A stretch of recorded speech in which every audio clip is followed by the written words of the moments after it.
हाय दोस्तों, स्वागत है रूबी मोटिवेशनल स्टोरी में। आज का स्टोरी भी हमारे इर्द गिर्द जो हो रहा है समाज में, उसी में से एक चुना हुआ स्टोरी है जो घटित है हमारे समाज में, हमारे साथ, आपके साथ जो घटता है, जो हम देखते हैं डे बाय डे अपने समाज में, जो हम देखते हैं उसी समाज का एक घटित ये स्टोरी है।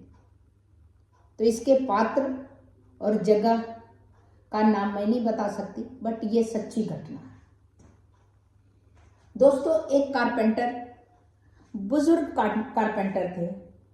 उनके साथ उनके दो बच्चे, एक बड़े एक छोटे। दोनों बच्चे के साथ वो जाता था। कारपेंटर किसी का कोई बुलाता था कि कोई तो चौखट बनाना है, किसी को दरवाजा, किसी को खिड़की बनाना, कुछ बनाना, ले जाते थे दोनों बच्चों के साथ, ताकि कील वगैरह भी, वो भी हेल्प करता था अपने पिताजी को कील ठोकने में, कि मदद करता था, कुछ भी मदद करता था। तो इस तरह करके बेचारे का छोटा सा उसको जमीन दे दिया था उसी गांव में, किसने, सबके कृपा से उसको, कि एक कारपेंटर रहना चाहिए गांव में, कभी किसी को इमरजेंसी लगे। तो इसीलिए पहले के समय था कि कुछ एक कारपेंटर को रहना चाहिए गांव में, एक नाई को रहना चाहिए हेयर कट करने के लिए।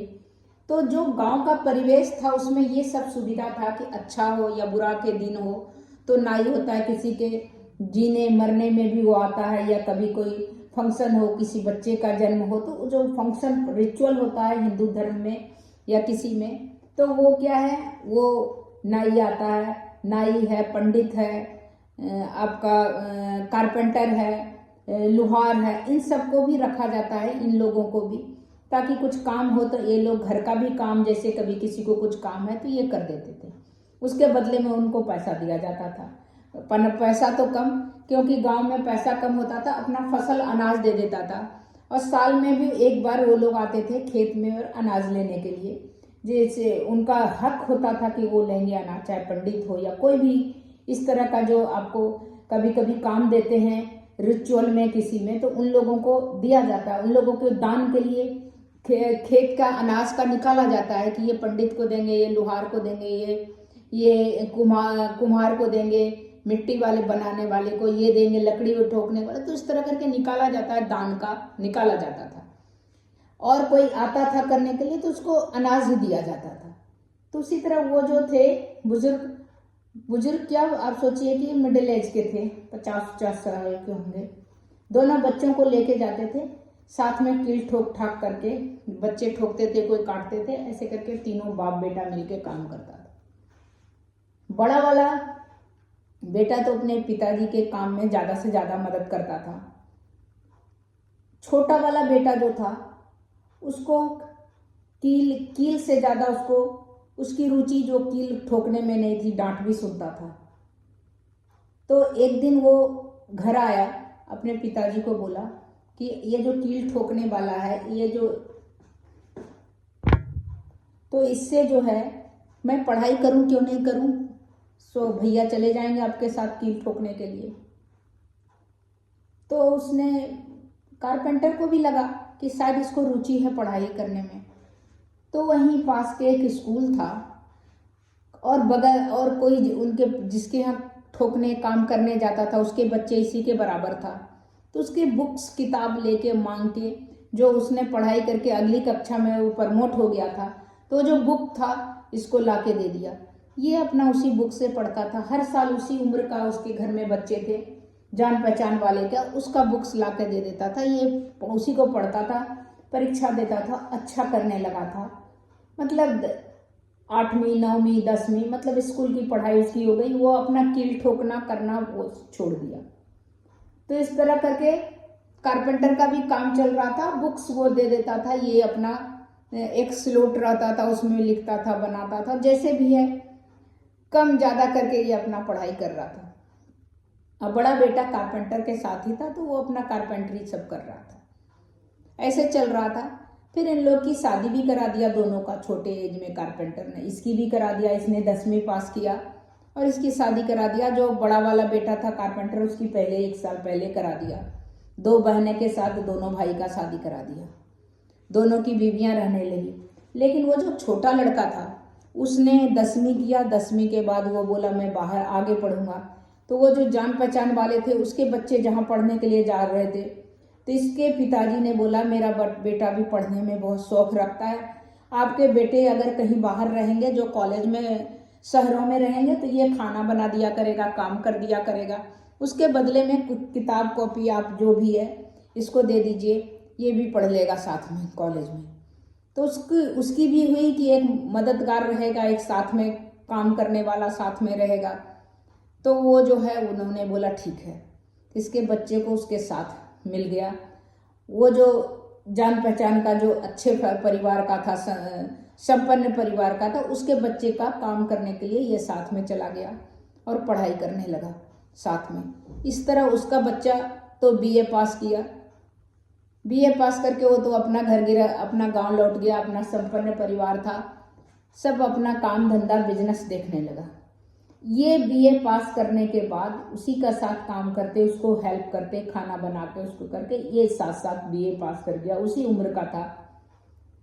ये वो गांव वापस नहीं करके ट्यूशन करके इसने फिर एमए में एडमिशन लिया। एमए में एडमिशन लेके इसने अच्छे फर्स्ट क्लास से एमए किया। ऐसे करके इसने पूरी पढ़ाई पीएचडी तक पास की और लेक्चरर लग गया कॉलेज में। अब जो है लेक्चरर लग गया, तो इनके तब तक क्या थे, इनके बड़े भाई के भी बच्चे थे 3, इसके भी 2-3 बच्चे हो गए थे, जो गांव में कारपेंटर साहब के साथ रहते थे। उसका बड़ा भाई जो कारपेंटर था, दोनों मिलके कारपेंटर का काम करते थे, जो गांव में सबके घर जाके कभी किसी को खिड़की बनाना, दरवाजा बनाना, हल बनाना, सब काम करना, उसके बदले अनाज मिलता था, कुछ पैसे मिल जाते थे, इससे गुजारा चल रहा था। अब ये छोटा वाला जब प्रोफेसर बन गया, तो उसने सोचा ये गरीबी जो हमारे यहाँ जो अभिशाप है मेरे घर में, जो मेरे पिताजी का जिंदगी गुजर गया, उम्र गुजर गया, कील ठोकते ठोकते, कभी हाथ में चोट लग जाता था तो लहू निकल जाता था, खून निकल जाता था, लेकिन अफसोस के अलावा कुछ नहीं कर पाते थे। उसका भी हम लोग वो हल्दी डाल के या कुछ डाल के, ये भी नहीं कि पट्टी बैंडेज खरीदने का भी उतने नहीं था कि बैंडेज भी खरीदें या कुछ दवाई ले। तो ऐसी जिंदगी, इस तरह गरीबी जो अभिशाप है उसमें कैसे कटेगा। तो छोटा वाला जो प्रोफेसर बन गया, लेक्चरर बन गया, उसको पैसा अच्छा आने लगा। उसने दृढ़ प्रतिज्ञा की, संकल्प किया कि हम अपने फैमिली से, परिवार से गरीबी को हटा देंगे। तो उसने अपने भाई के 3 बच्चे, 2 बेटा 1 बेटी, तीनों को, और अपने 3 बच्चे, 6 बच्चे को उसने अपने साथ शहर ले आया। लेक्चरर था, पास में ही 2 कमरे का घर मिला, पत्नी, बच्चे और भाई के बच्चे सबको उठा के लेके आ गया। पढ़ाई करने में इन लोगों को बहुत सीरियस, अपने भी देखता था, ट्यूशन भी अपने जानकार वालों से करवाता था। इसके जो 6 बच्चे थे, अपने 3 भाई के 3, सभी बच्चे पढ़ाई में अच्छे कर रहे थे, सब कॉलेज में अच्छा कर रहा था। इस तरह करके सब ना, एक तो आप सोचिए लड़की उनकी पीएचडी कर रही थी, दो भतीजी, एक भतीजी उनकी B.Pharma कर रही थी, एक इंजीनियर था, एक डॉक्टर था। ऐसे करके 5-6 बच्चे में से सब कहीं न कहीं लाइन पकड़ लिया।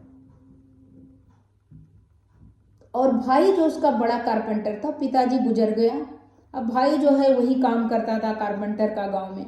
लेकिन फिर भी इसने, भाई और भाई की वाइफ वहाँ रहती थी, वो लोग खुश था कि हम तो कारपेंटर का काम करते हैं और मेरा किसी तरह गुजारा हो रहा है। गांव के परिवेश में पैसा भी ज़्यादा नहीं मिलता है, शहरों में न बिल्डिंग है, वार्डरोब बनाओ, किचन बनाओ, गांव में तो थोड़ा बहुत हल्का काम है, उसमें पैसे भी नहीं, और फसल दे देते, अनाज दे देता था, कुछ दे देता था, मतलब किसी तरह अपना उन लोग का घर का खा।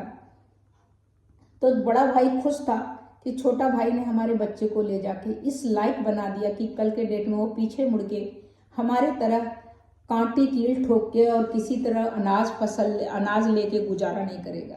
वो खुश था, और ये भी थोड़ा हेल्प कर देता था, साथ में कुछ उसका और भी काम बढ़ा दिया था गांव में, जिससे कि और भी सामान खरीदने को आता था, तो घर में ही कुछ बेचने भी लगा था, उस बना के लकड़ी वकड़ी का सामान। तो इस तरह करके उसका तो, बड़ा वाला का तो गुजारा किसी तरह अपना मिला जुला के चल रहा था। उसके बच्चे तीनों लायक हो गए थे, अच्छी लड़के को लड़की मिली, लड़की को लड़का मिला करके इन लोग ने शादी कर दिया, अपने बच्चों का भी उसके बच्चों का भी। जो BHU में पढ़ रहा था उसका उसी हिसाब से लेक्चरर लड़का मिला, उससे करा दिया। जो M फर्मा B फर्मा था उसका अलग से करा दिया। इस तरह करके दवाई का है, मेडिसिन का कोई कंपनी था उसमें काम कर रहा था। ऐसे करके पूरा बच्चा सेट हो गया। डॉक्टर, इंजीनियर, तो सॉफ्टवेयर इंजीनियर था इसका बेटा खुद का। एक भतीजा जो था वो डॉक्टर था, एक भतीजा प्रोफेसर था। तो ऐसे करके सारे बच्चे सेट हो गए। सबकी शादी भी अच्छे फैमिली में मिला के सेट करा के इन्होंने करा दिया। तो बड़ा भाई तो खुश था कि हमारा, और बड़ा भाई ने भी ये सब काम छोड़ के बच्चे के पास कभी आना कभी गांव जाना, ऐसे करके। कुछ संपन्न आदमी जो गांव का था उसको ये देखा नहीं गया कि ये एक मामूली सा कारपेंटर, जो बहुत गरीब कारपेंटर, वो अपने परिवार को इतना पढ़ा लिखा के इतना लायक और सभ्य बना दिया और दिमाग की कमाई खा रहा है। ये भी नहीं कि कहीं बाप दादा के पैसे का, सब बच्चा इसका। उसने उसको घेर के कभी प्रताड़ित करने का भी कोशिश किया, बट उसने किसी का इस पर रिएक्ट नहीं किया, क्योंकि रिएक्ट करने का मतलब 4-5 बच्चे, जो 5-6 बच्चे हैं, सबके साथ नाइंसाफी, उसके लिए वो कुछ कर नहीं पाएंगे। इसलिए ना सबको इग्नोर करके, कोई कुछ भी टिप्पणी करता था, कौवा चले हंस की चाल, कोई कुछ बोलता था, कुछ नहीं सुनता था। सिर्फ उसका एक ही लगन था कि जिस गरीबी के दलदल से हम निकले हैं उसमें अपने बच्चे को नहीं जाने देंगे। ये दृढ़ प्रतिज्ञा, दृढ़ संकल्प लेके उसने अपने बच्चों पर मेहनत किया, अपने बच्चे और भाई के बच्चों पर। आज दोनों के बच्चे सुखी संपन्न हैं। अब वो भी जो लेक्चरर थे, प्रोफेसर होकर रिटायर किए, अपना सुखी परिवार से अपना मियाँ बीवी सब जी रहे हैं और अपना घर खरीद लिए। तो इस तरह जो है अपना और अपने भाई के परिवार को उन्होंने इस लायक बना दिया कि वो दोनों जो है एक एग्जाम्पल सेट हो जाता है एक समाज में, कि अगर चाह ले आदमी, दृढ़ संकल्प कर ले, तो कोई भी काम मुश्किल नहीं होता है, चाहे कुछ भी काम हो। तो आज इतना ही, फिर मिलती हूँ अगले कुछ इंटरेस्टिंग टॉपिक लेके। और दोस्तों, आपको कैसा लगा कि कुछ संपन्न आदमी उसको कैसे टिप्पणी कर रहे थे, कौवा चले हंस की चाल, ये सुन के कैसा लगा, और उसकी दृढ़ संकल्प जो है वो कहाँ कितनी कामयाब बनाया, उनके पूरे परिवार को भंवर से निकाल के बाहर कर दिया। तो ये आपको कैसा लगा? अगर जैसा लगा आप उसके बारे में मेरे कमेंट में टिप्पणी कीजिएगा। कमेंट में आपको सही लगा तो ठीक है, अगर उसमें कुछ क्वेश्चन है तो आप मेरे कमेंट बॉक्स में लिखिएगा। तब तक इतना ही, फिर मिलती हूँ, तब तक के लिए नमस्कार।